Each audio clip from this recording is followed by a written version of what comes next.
The transport ship slowed down as it reached the massive space station. Katie Sullivan pressed her face against the small window and stared at the metal structure floating in the darkness. Kepler-7 Academy looked like a small city made of silver and glass, spinning slowly among the stars. She had never seen anything so big made by thinking beings. Katie rubbed her sweaty palms on her new uniform. The dark blue fabric felt strange after years of wearing old jeans and work shirts on her family's ranch in Montana. She was 19 years old and had never been further from home than the state wrestling championships in Billings. Now she was millions of miles from Earth, about to train with aliens. The other humans on the transport looked just as nervous as she felt. Jake Morrison sat across from her, a tall guy from Texas who kept checking his gear bag. Pete Davis from Ohio stared out another window, his mouth hanging open. There were 12 humans total, all young people picked from different parts of Earth to join the Galactic Defense. Academy.Katie thought about the day the recruiters came to her town. They had watched her wrestle at the local high school and talked to her about opportunities among the stars. Her parents thought she was crazy to leave the ranch, but Katie wanted to see what else was out there. She never imagined it would be so scary and exciting at the same time. The transport docked with a soft bump.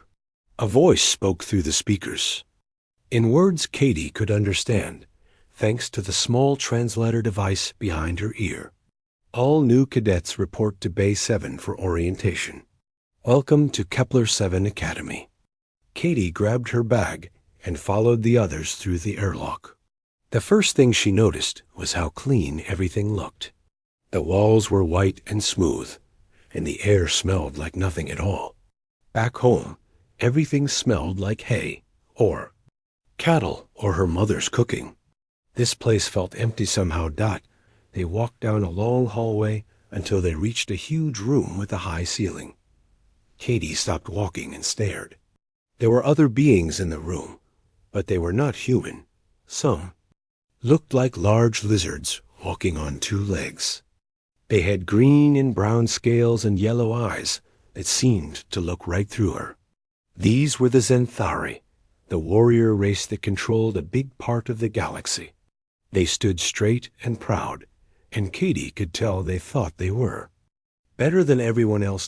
Other aliens looked more like tall, thin people, but with skin that seemed to glow softly. Their eyes were bigger than human eyes, and they moved like dancers. These were the Etheri, and Katie had heard they could read minds or something like that. She tried not to think too hard about embarrassing things, just in case. The third group looked the strangest to Katie. They had gray skin and big heads with huge eyes. They wore long robes and carried small devices that beeped and flashed. These were the Mindari, the smart ones who built most of the technology. The galaxy used. At the front of the room stood a Zenthari who was bigger than the others. His scales were darker, and he had scars on his arms that looked like they came from fighting. When he spoke, his voice was deep and rough. "I am Lieutenant Commander Vextai," he said. "I run this academy. You are here to learn how to work together to protect the galaxy from threats. Some of you come from peaceful worlds. Others come from places where life is harder." His yellow eyes looked directly at the human group. Katie felt like he was studying them, trying to figure out what they were capable of. She had the same feeling she got when a new bull arrived at the ranch, and she had to decide if it was safe to approach. "The humans," Vextai continued, "come from what we call a death world. Their planet tried to kill them for millions of years, so they had to become strong to survive. We will see how well they adapt to our training." Katie did not like the way he said that. It sounded like he thought humans were either going to fail or cause trouble. She looked around at the alien cadets and saw some of them staring at her group with curiosity and others with what looked like fear. Young Zenthari near the front caught her attention. He was probably about her age, with bright green scales. and an attitude that reminded her of the rich kids who came to her high school from the city. He wore his uniform like it was made just for him, and when he looked at the humans, his expression showed disgust. This was Zarketh, though Katie did not know his name yet. His family had been military leaders for many generations, and he had grown up hearing stories about how the Xanthari were the greatest warriors in the galaxy. The idea that some primitive species from a backwater planet might be good at fighting made him angry. Vextai continued talking about rules and schedules, but Katie found it hard to concentrate. She kept thinking about home and wondering if she had made a mistake coming here. The other species looked so different, and they all seemed to know things she did not understand. After the orientation, the cadets were divided into groups and shown to their sleeping quarters. Katie shared a room with 3 other beings, a female Etheri named Silara, a Mindari called Tekalon, and surprisingly, no other humans. The Academy wanted different species to live together and learn about each other. Silara tried to be friendly, asking Katie questions about Earth and human customs. Her voice sounded like music, and her glowing skin made the room brighter. Tekalon mostly ignored everyone and worked on some kind of complex device that projected numbers and symbols in the air. That night, Katie lay in her narrow bed and stared at the ceiling. Through the small window, she could see stars that were not the same ones she had grown up under. Everything here was different, and she was not sure she belonged. She thought about her family's ranch, about getting up before dawn to feed the cattle and fix fences.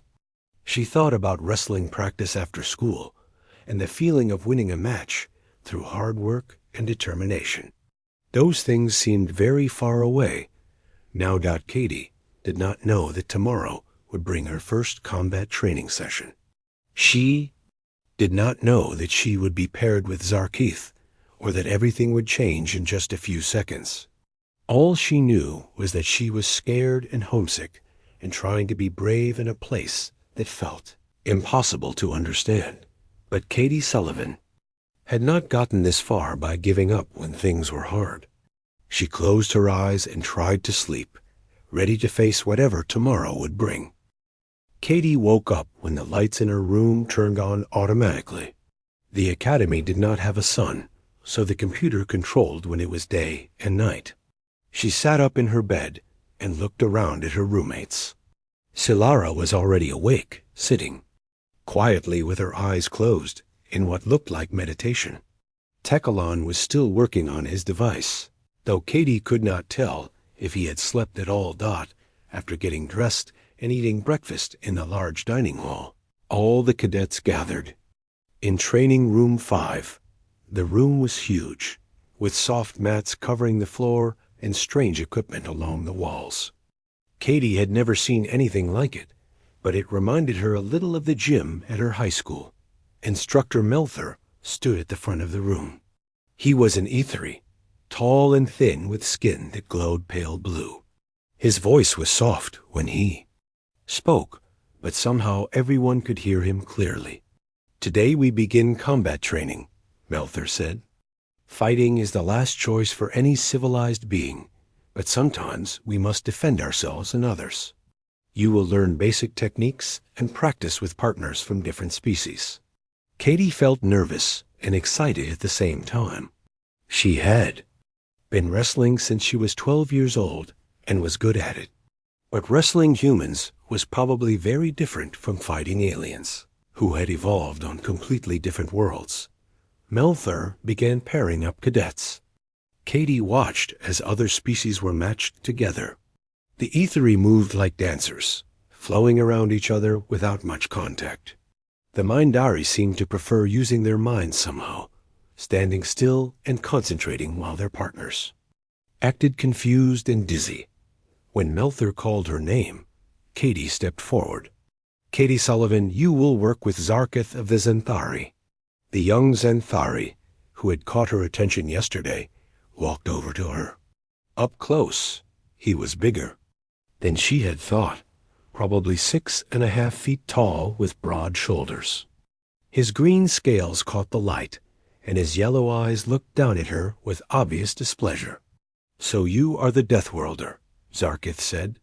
His voice was deep for someone his age, and he spoke like he was used to people doing what he told them. "I have heard stories about your kind." Katie tried to smile. "Nice to meet you too. I guess we are training partners now." Zarkith did not smile back. "My family has been warriors for 20 generations. We have conquered 17 worlds and defeated every enemy we have faced. This should be educational for you." The translator in Katie's ear was working, but she could tell it was not getting everything right. Some ideas did not translate well between species that had evolved so differently. When Zarkith talked about defeating enemies, Katie was not sure if he meant in war or in training or something else. "So how does this work?" Katie asked. "Do you have rules for sparring, or do we just figure it out?" Zarkith looked confused. "Sparring? You mean fighting for practice?" "Yeah, like practice fighting. Where I come from, we have ways to fight hard, but not hurt each other too much. Like tapping out when someone gets you in a hold. You can't escape." The translator made strange noises as it tried to convert Katie's words into something Zarkith could understand. The concept of tapping out did not exist in Zenthari culture.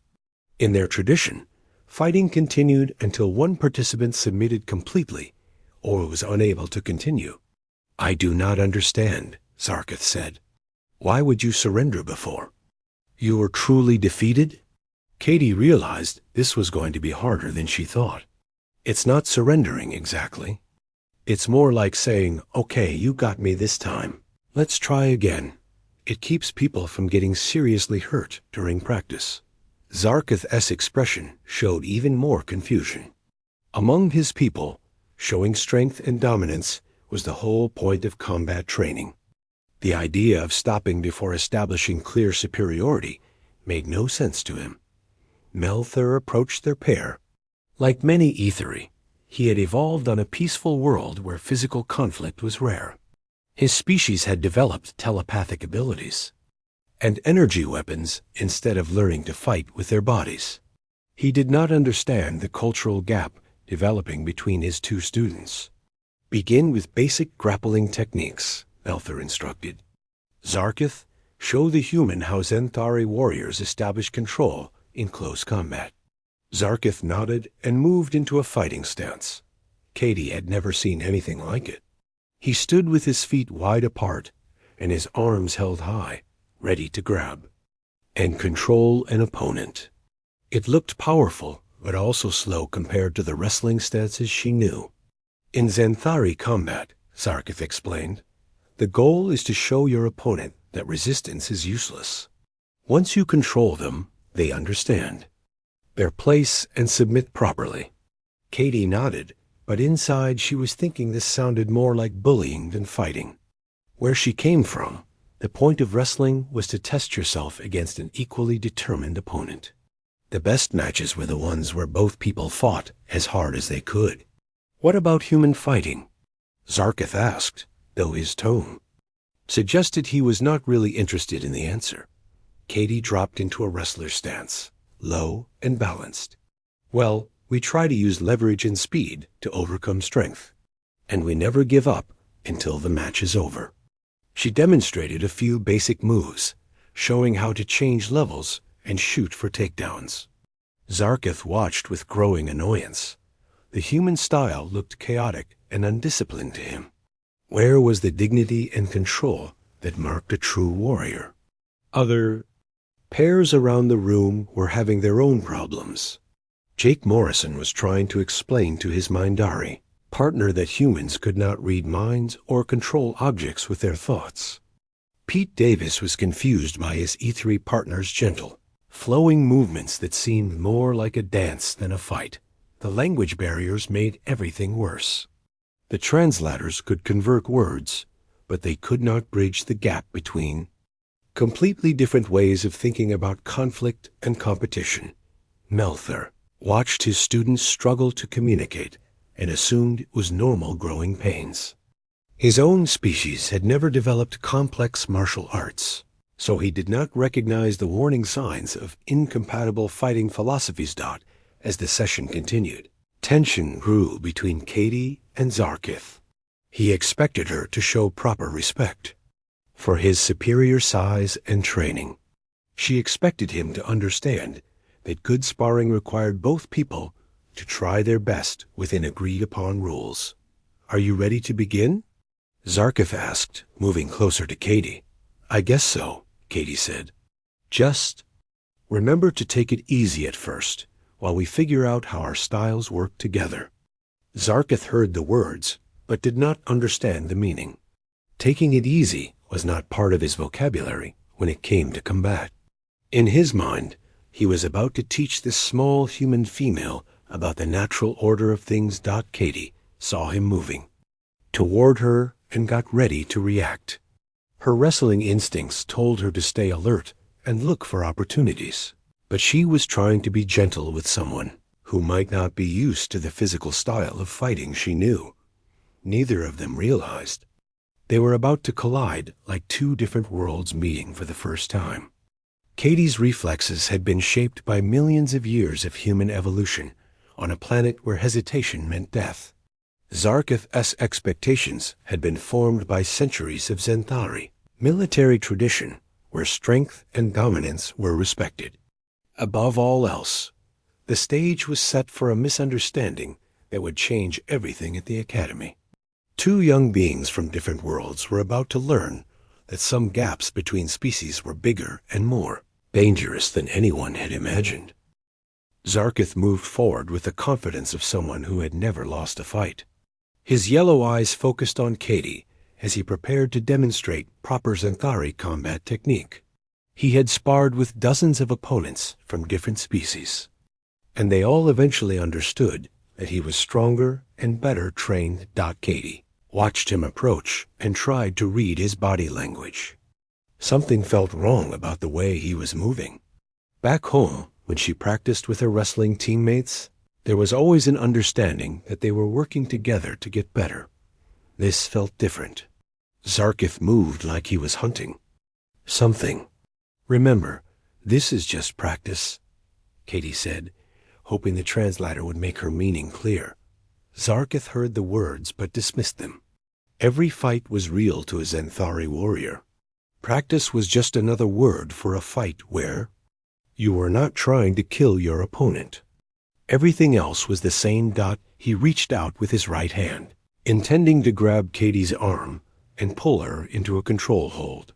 This was his favorite opening move, one that had worked perfectly against every opponent he had faced. His long, scaled fingers were strong enough to hold any struggling opponent while he positioned them for submission. The moment Zarkith's hand clamped down on Katie's right arm, everything changed. Katie felt the pressure of his grip, much stronger than she had expected. His fingers dug into her arm like a vice, and she could feel him trying to pull her off balance. Her wrestling experience told her this was not a gentle training grip. This was someone trying to control her by force. Her body reacted before her. Mind could think about it. 20 years of life on a Montana ranch had built reflexes that did not care about galactic politics or cultural differences. Katie had grown up around animals that weighed 10 times more than she did and could kill her if she made a mistake. She had learned to react fast when something grabbed her, because hesitation meant getting hurt. Her nervous system flooded with chemicals that had kept humans alive for millions of years. Adrenaline hit her bloodstream like lightning. Her heart rate doubled in an instant. Time seemed to slow down as her brain calculated angles and leveraged points with the speed of a computer. Katie's left hand shot up and grabbed Zarkith's wrist. At the same time, she twisted her body and stepped to the side, using his own grip against him. Her right elbow drove backward into the joint of his arm, hitting the exact spot where his bones connected. The human technique was called an arm drag in wrestling, designed to use an opponent's strength against them. But Katie was not thinking about wrestling moves or technique names. She was just reacting to what her body perceived as a real threat. Zarkith had never experienced anything like what happened next. His arm bent the wrong way with a sound like a tree branch breaking. Pain shot through his body, worse than anything he had ever felt. His natural instinct was to let go and pull away, but Katie's grip on his wrist kept his arm locked in position. The crack of breaking bone echoed through the training room like a gunshot. Zarkith's scream was not like any sound a human throat could make. It was a high, piercing shriek that seemed to go on forever.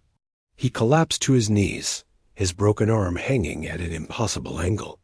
His yellow eyes rolled back, and for a moment, Katie thought he might pass out from the pain.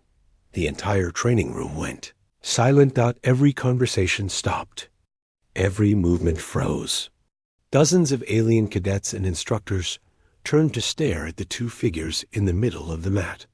Katie stood over Zarkith, breathing hard, her hands still positioned for fighting.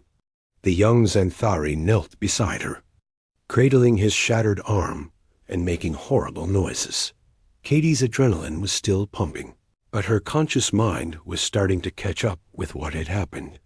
She looked down at Zarkith and felt sick to her stomach. She had not meant to hurt him that badly. She had just reacted to being grabbed. "Oh no," she whispered. "I'm sorry. I didn't mean to ... She reached down to help him, but Zarkith flinched away from her touch. His scales had turned a pale green color, and sweat was running down his face. He looked at Katie like she was some kind of monster. Instructor Melther was the first to move. He rushed over to the pair, his glowing skin flickering with distress. He had been teaching combat for 50 years and had never seen an injury like this during a training exercise. "Medical team to training room 5 immediately," he called into his communication device. His voice shook as he knelt beside Zarkith and tried to examine the damage without touching the broken arm. Other instructors appeared from different parts of the room. A Mindari named Kexvar pulled out a scanning device and pointed it at Zarkith's arm. The device made unhappy beeping sounds and projected red warning symbols in the air. "Compound fracture of both the radius and ulna bones," Kexvar reported in a flat, clinical voice. "Severe displacement of bone fragments. Damage to surrounding muscle tissue and blood vessels. He requires immediate surgical intervention." Katie felt like she was going to throw up.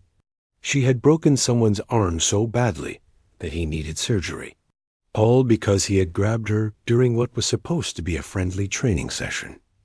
Jake, Morrison, and Pete Davis pushed through the crowd of alien cadets to reach her. They could see the shock on her face and the fear in the eyes of everyone else in the room. "Katie, what happened?" Jake asked quietly. "I don't know," Katie said. "He grabbed my arm really hard, and I just reacted. I didn't think. It happened so fast." The medical team arrived with a floating stretcher and equipment that looked like something from a science fiction movie. They carefully moved Zarkith onto the stretcher while he continued to make pained sounds. His broken arm was stabilized with some kind of energy field that glowed blue around the damaged area. As they carried him out of the room, Zarkith managed to look back at Katie. His expression was not angry or hateful. It was confused and frightened, like he could not understand what had just happened to him. The training room emptied quickly as cadets and instructors hurried away, all talking in excited voices about what they had witnessed. Katie found herself standing alone in the middle of the mat, staring at a small spot of green blood where Zarkith had been kneeling. Lieutenant Commander Vextai entered the room with several security officers. His scarred face showed no emotion as he looked at Katie, but she could see something new in his yellow eyes. Where before there had been curiosity about the human cadets, now there was wariness. "Cadet Sullivan," he said formally, "you will come with us for questioning. This incident must be investigated thoroughly." Katie nodded numbly and followed the security team out of the room. As they walked through the corridors of the academy, she could see other cadets watching her through doorways and windows. Some looked scared. Others looked fascinated. All of them looked at her differently than they had before. She was no longer just Katie Sullivan from Montana. She was the human who had broken a Xanthari warrior's arm without even trying. She was proof that the stories about Deathworlders might be more dangerous than anyone had imagined. The incident that would change everything at the academy had taken less than 3 seconds from start to finish, but its effects would ripple through the galaxy for years to come. The isolation cell was not meant to be a prison, but it felt like one to Katie. The small room had white walls, a narrow bed, and a single window that showed the stars outside. She had been sitting there for 6 hours, replaying the incident, over and over in her mind. Every time she closed her eyes, she could hear the sound of Zarketh's arm breaking. She could see his face when he looked back at her from the medical stretcher. She had never hurt anyone that badly before, not even in her toughest wrestling matches. The door opened with a soft hiss, and Lieutenant Commander Vextai entered with 2 other aliens Katie had not seen before. One was a tall, ethery female with silver skin and ancient-looking eyes. The other was a Mindari wearing robes covered in symbols that seemed to move and change as Katie watched. "I am Commander Vextai," the Xanthari said as he sat across from Katie at the small table. "This is Counselor Nix Ara of the Ethery Council, and Scholar Prime Kethron of the Mindari Assembly. We need to understand what happened in the training room." Katie swallowed hard. These were obviously important people, probably the kind who made decisions about war and peace between species. She was just a farm girl from Montana who had made a terrible mistake. "I already told the security officers everything," Katie said. "Zarketh grabbed my arm during practice, and I reacted. I didn't mean to hurt him so badly." Counselor Nixara leaned forward, her glowing skin pulsing gently. "We have reviewed the security recordings from multiple angles. The incident lasted exactly 2.7 seconds from initial contact to injury. According to our instruments, your reaction time was 0.15 seconds. This is faster than our equipment can accurately measure." Scholar Kethrin activated a device that projected numbers and diagrams in the air. "The force you applied to Cadet Zarketh's arm exceeded 400 pounds per square inch. For comparison, the strongest Xanthari warrior can exert approximately 150 pounds per square inch under optimal conditions." Katie stared at the floating numbers. "I don't understand." "I wasn't trying to be strong. I was just trying to get free." "That is what concerns us," Vextai said. "Our medical teams have finished examining Zarketh. He suffered compound fractures. That will require months of healing, even with our advanced medical technology. The damage pattern suggests your technique was specifically designed to break bones." "No," Katie said quickly. "It's just a wrestling move. It's supposed to help you escape when someone grabs you. I've done it thousands of times in practice." The 3 aliens exchanged looks that Katie could not interpret. Finally, Counselor Nixara spoke again. "Katie Sullivan, we need you to help us understand your species better. The cultural exchange program provided basic information about humans, but it seems there were significant gaps in our knowledge." Over the next hour, they asked Katie questions that seemed strange at first, but gradually made sense. They wanted to know about human sports, about why people chose to fight each other for entertainment, about how children learn to defend themselves. Katie tried to explain wrestling and football and boxing, but the concepts did not translate well. The idea that humans would deliberately practice hurting each other as a form of recreation was difficult for species that had evolved as prey animals or energy-based life forms. "On your world," Scholar Kethron said, "physical conflict is common?" "Well, not really," Katie said. I mean, most people don't get in fights. But we do have sports where you compete physically against other people. And everyone learns some basic self-defense, just in case. Self-defense against what? Counselor Nixara asked. Katie thought about how to explain. Against other people who might want to hurt you, or against animals that might attack you. Where I grew up, we had mountain lions and bears and bulls that could kill you if you weren't careful. The three aliens were quiet for a long moment. Finally, Vextai spoke. Cadet Sullivan, our preliminary investigation suggests you were telling the truth about not intending serious harm. However, we are facing a crisis. News of this incident has spread throughout the Academy and beyond. Many species are questioning whether humans should be allowed to continue training here. Katie felt her heart sink. Are you going to send us home? That decision has not been made yet, Vextai said.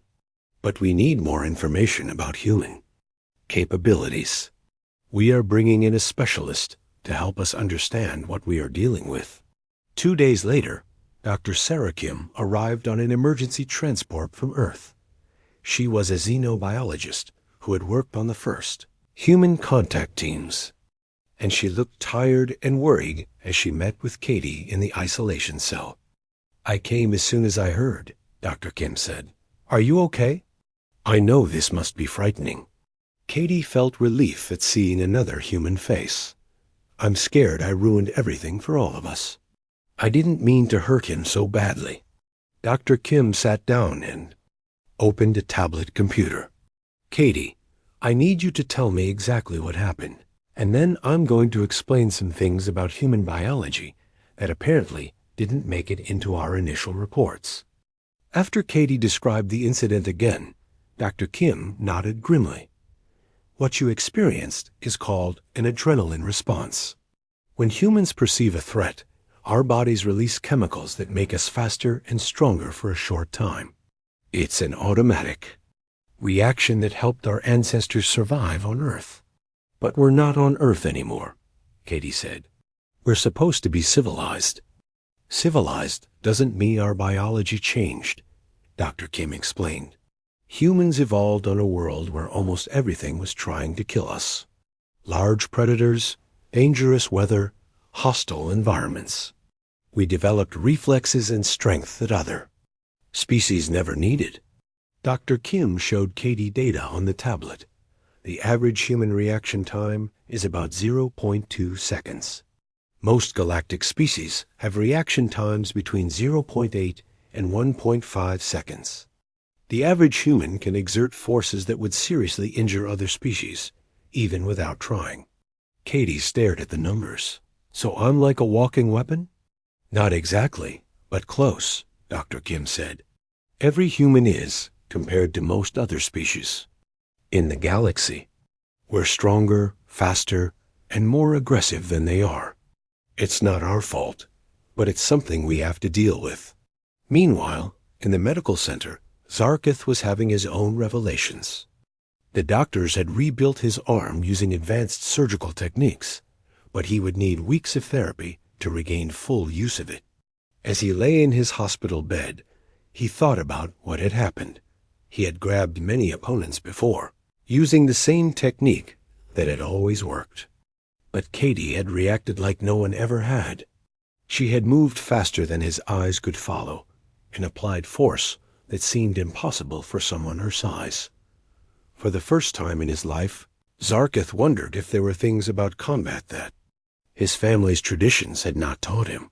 The human had not been trying to dominate him or prove her superiority. She had simply been trying to escape what she perceived as a threat. The incident was also creating waves throughout the galaxy. News reports described the event in dramatic terms, with headlines like, Human Cadet Hospitalizes Xanthari Warrior and Deathworld. Species proves too dangerous for Academy. Some species called for humans to be banned from all military training. Others demanded that strict safety protocols be implemented. A few suggested that humans might be too primitive and violent to join galactic civilization. In response, Earth's government sent more specialists to help explain human biology and culture. They brought video recordings of human sports, medical, data about human physiology, and historical information about how humans had learned to control their aggressive instincts. The Academy faced a choice that would affect the future of human-alien relations. They could send the humans home and declare the integration experiment a failure, or they could find a way to make it work despite the obvious risks. Katie sat in her cell, waiting to learn her fate and the fate of her species' place among the stars. She had come to the Academy hoping to learn about other worlds and cultures. Instead, she had accidentally taught the galaxy a lesson about what it really meant to be human. 3 weeks after the incident, Katie received an unexpected message. Zarkith wanted to talk to her. She walked to the medical center with Dr. Kim, unsure of what to expect. The young Xanthari was sitting up in his bed, his right arm in some kind of advanced healing device that glowed softly blue. When Katie entered the room, Zarkith looked at her carefully. His yellow eyes showed no anger or fear, just curiosity. His arm was healing well, but the doctor said he would have scars for the rest of his life. "I have been thinking about what happened," Zarkith said without introduction. "I grabbed you the same way I have grabbed many opponents, but you reacted differently than anyone else ever has." Katie sat down in the chair beside his bed. "I'm really sorry about your arm. I never meant to hurt you that badly." "I know that now," Zarkith said. "I have spoken with Dr. Kim and learned about human biology. I understand that your reaction was automatic, not planned." He shifted in his bed, wincing slightly as he moved his injured arm. "I want to tell you something. When I grabbed your arm, I was trying to show dominance over you. In Xanthari culture, this is how we establish who is stronger. I expected you to submit when you realized I was more powerful." Katie nodded. "I figured that out later. But humans don't really work that way. When someone grabs us hard, we fight back automatically. It's just how we're built." "Yes," Zarkith said. "Your body recognized my action as a real threat and responded appropriately. In a way, you were correct. I was trying to dominate you, even though I called it training." Dr. Kim had been listening quietly, but now she spoke up. "This is actually a perfect example of why the cultural exchange program needs to be expanded. Both species were acting according to their natural instincts, but those instincts led to conflict."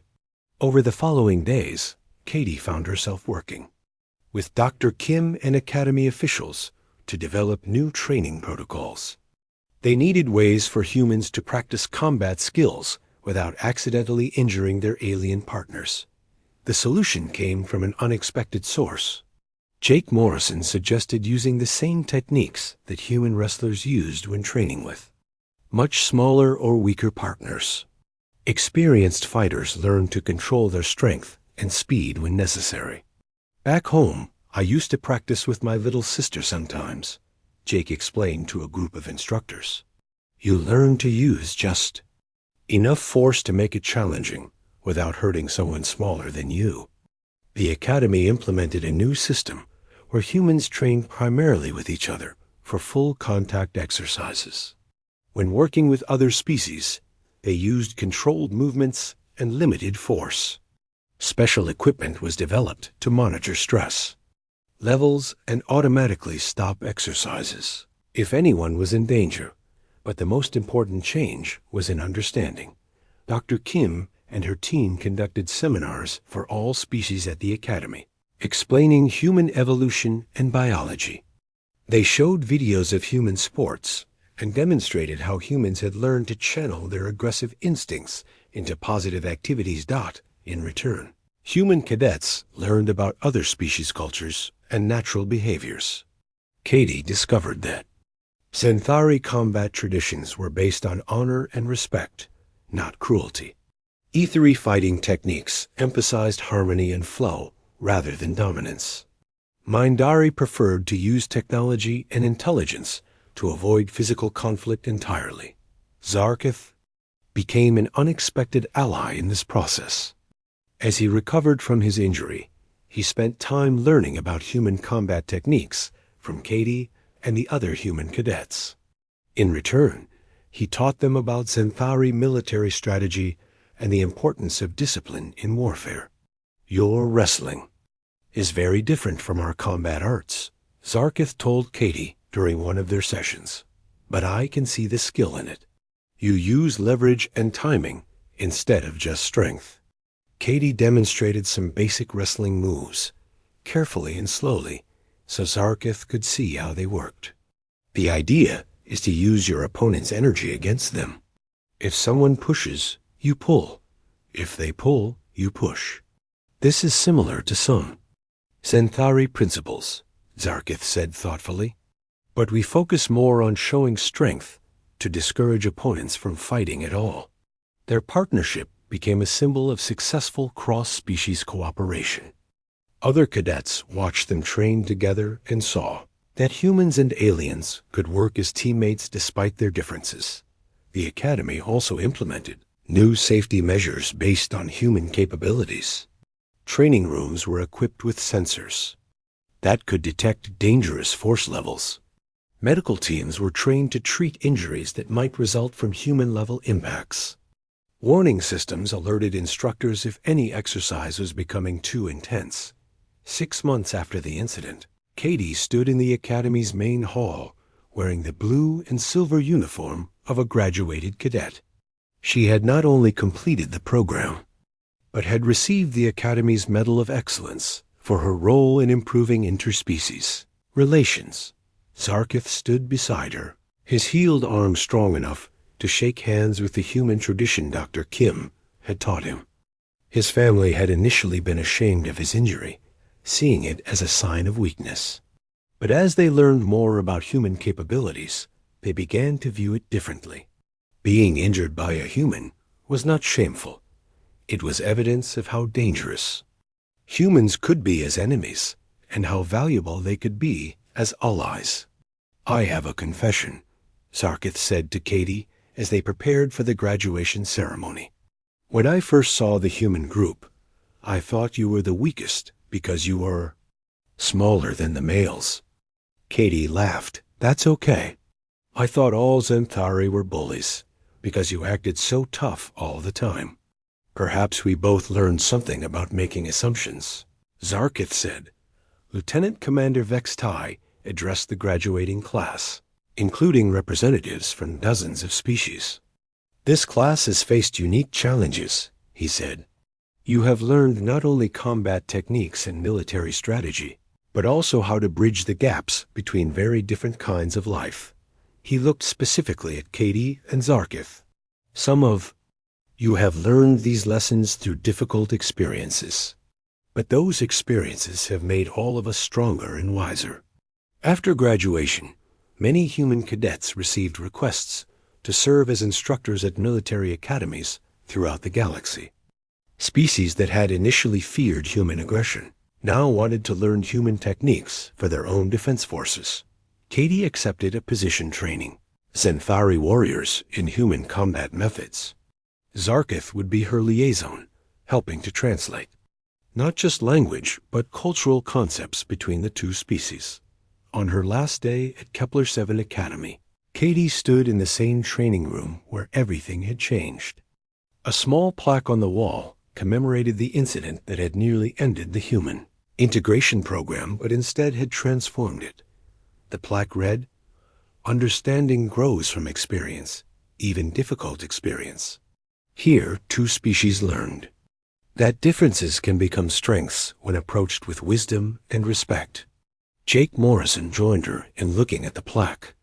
"Do you ever wonder what would have happened if you hadn't broken his arm that day?" Katie thought about it. "Maybe we would have kept misunderstanding each other. Maybe humans and aliens would have kept having problems because we never learned how different we really are." "So you think it was worth it?" Katie looked around the room where dozens of species now trained together safely, using protocols developed from the lessons learned that day. "I think sometimes the best things come from the worst mistakes, We just have to be brave enough to learn from them. As she prepared to leave for her new assignment, Katie felt proud of what she and her fellow humans had accomplished. They had not just joined galactic civilization, they had helped make it better by bringing their own unique strengths to the community of worlds. The human integration program continued to grow, with new cadets arriving from Earth every year. Each group learned from the experiences of those who came before, building bridges between species that had seemed impossible to connect. Katie Sullivan, the farm girl from Montana who had accidentally broken a warrior's arm, had become part of something much larger than herself. She had helped prove that even the most dangerous misunderstandings could become the foundation for lasting friendship and cooperation among the stars.